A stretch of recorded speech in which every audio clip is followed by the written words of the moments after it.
Hello friends, बहुत बहुत स्वागत है आपका मेरे इस नए वीडियो में।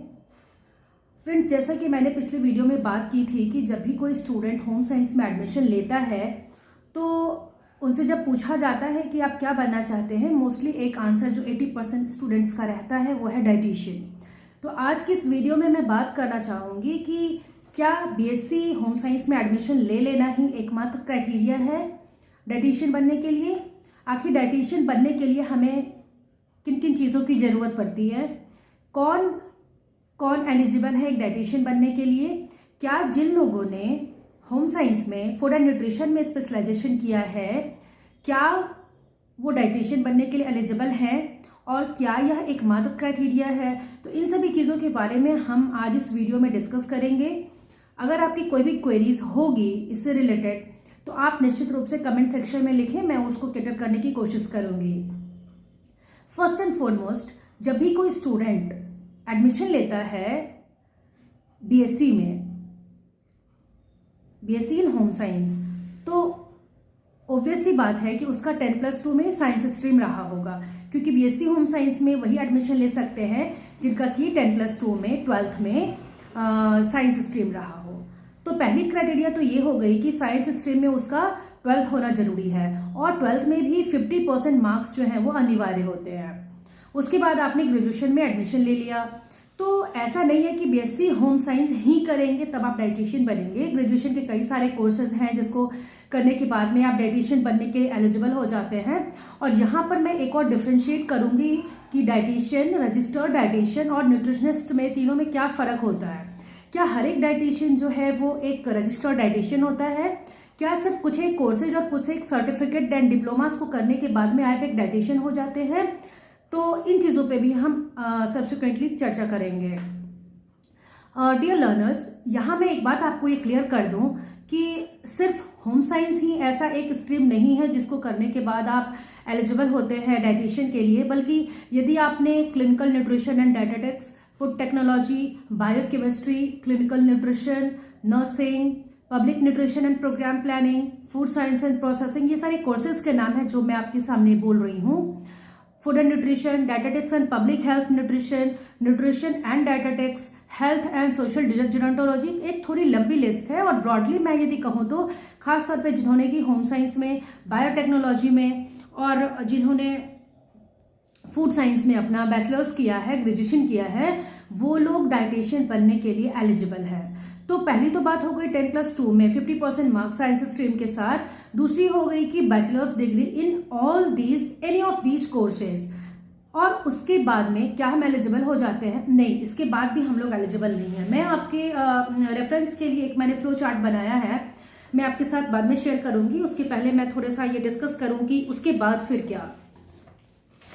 उसके बाद आप जब 12th के बाद आप जब ग्रेजुएशन कर लेते हैं, ग्रेजुएशन करने के बाद में आपको पीजी यानी पोस्ट ग्रेजुएशन या फिर कोई डिप्लोमा, कुछ एक कोर्सेज हैं उससे रिलेटेड जो मैं आपको भी बताऊंगी, और या फिर आपको एक सर्टिफिकेट कोर्स करना होता है। ये सारे कोर्सेज जो है वो कई जगह पे अवेलेबल हैं। बहुत सारे ऐसे इंस्टीट्यूट्स हैं जो इन कोर्सेज को ऑफर करते हैं। आजकल ऑनलाइन मोड में भी इस कोर्स को ऑफर किया जाता है।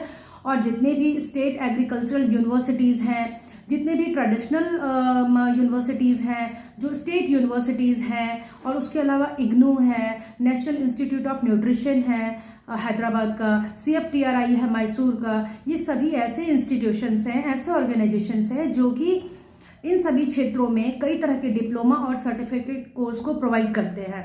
तो आपको जिसमें भी रुचि हो, जिस भी इंस्टीट्यूशन से आप परस्यू करना चाहते हैं, उसके बारे में आप डिटेल उनकी इन्फॉर्मेशन, उनके प्रॉपर जो उनकी ऑफिशियल वेबसाइट है उस पर विजिट करके पा सकते हैं और फिर आप उस पर्टिकुलर कोर्स में रजिस्टर कर सकते हैं।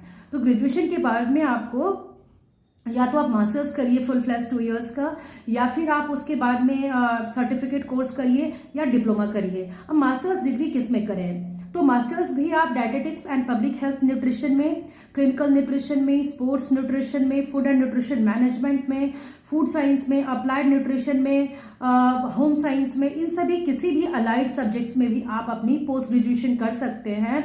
सर्टिफिकेट कोर्स कर सकते हैं या डिप्लोमा कर सकते हैं। और इसके बाद में आप फिर जब आपका डिप्लोमा कंप्लीट हो जाता है या सर्टिफिकेट कोर्स या मास्टर्स कंप्लीट हो जाता है, तब आप एक और पायदान डायटीशियन बनने के करीब पहुंच जाते हैं। इसके बाद आपको इंडियन डायटीटिक्स एसोसिएशन IDA से मेंबरशिप लेनी होगी। मेंबरशिप के लिए आपको रजिस्टर करना होगा। आप इसे उनके ऑफिशियल जो उनका चैनल है, ऑफिशियल जो उनकी वेबसाइट है, उस पर आप जा करके मेंबरशिप ले सकते हैं। कुछ 2-2,500 रुपये की इसकी मेंबरशिप है।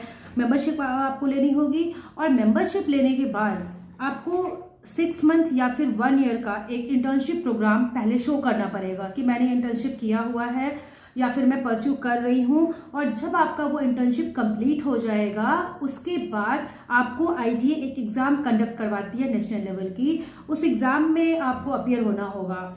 एग्जाम में मिनिमम आपको 50% मार्क्स लाने होंगे और हर एक पेपर में 3 पेपर होते हैं, उसमें आपको क्वालिफाइंग मार्क्स यानी 45% स्कोर करना होगा। और यदि आप ओवरऑल 50% स्कोर उसमें करते हैं तो आप जो है वो एग्जाम क्वालिफाई करने के बाद में एक रजिस्टर्ड डायटीशियन की IDA के द्वारा आपको सर्टिफिकेट जारी की जाती है, तो आप एक रजिस्टर्ड डायटीशियन हो जाते हैं।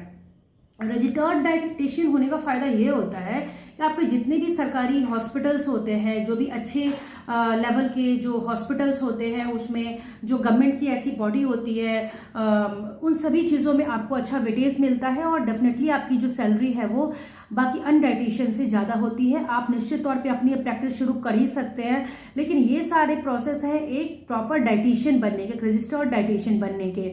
एग्जाम का लेवल क्या होता है, चूंकि ये नेशनल एग्जाम है तो डेफिनेटली इसका लेवल थोड़ा अच्छा होता है, स्तर अच्छा होता है एग्जाम का। और इसमें आपके जो भी UG के PG के जो होम साइंस में आप लोग जो भी कोर्सेज पढ़ते हैं, पेपर्स पढ़ते हैं, इंक्लूडिंग फिजियोलॉजी एंड ऑल, वो सारी चीज़ें ही इसका कुछ पार्ट होती है। कुछ एक चीज़ें थोड़ी डिफर होती हैं। आप जो सिलेबस है उसके IDA के ऑफिशियल वेबसाइट से देख सकते हैं और एग्जाम के लिए प्रिपेयर कर सकते हैं। तो ये एक प्रॉपर तरीका होता है अपने इंडिया में अभी के टाइम पे एक रजिस्टर्ड डायटीशियन बनने का। यदि आपकी और भी कोई क्वेरीज है तो आप प्लीज़ हमारे कमेंट सेक्शन में लिखें। ये एक तरीका है जिसके द्वारा कि एक रजिस्टर्ड डायटीशियन बना जा सकता है। Graduation, post graduation, diploma and certificate courses और कई तरह के ऐसे कोर्सेज हैं जो कि अपनी कंट्री में अब शुरू हो चुके हैं। ऑनलाइन मोड के बाद में और भी ज़्यादा कोर्सेज शुरू हो चुके हैं, क्योंकि हेल्थ को लेकर के हर कोई बहुत ज़्यादा कॉन्शियस है। जिनकी सैलरी 5,000 से लेकर के 50,000 तक भी है, इरिस्पेक्टिवली सभी लोग अपने हेल्थ को लेकर के कॉन्शियस है। तो इसका जो स्कोप है वो आने वाले टाइम में और भी ज़्यादा बढ़ने वाला है।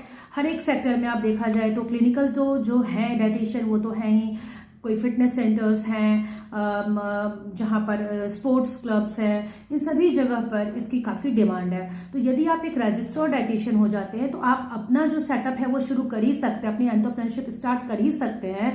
बाकायदा साथ में आप जो अच्छी जो गवर्नमेंट बॉडीज़ हैं, अच्छी गवर्नमेंट हॉस्पिटल्स हैं, ऑर्गेनाइजेशंस हैं, उसके भी पार्ट हो सकते हैं। तो prepare for the exam and do your best. Thank you.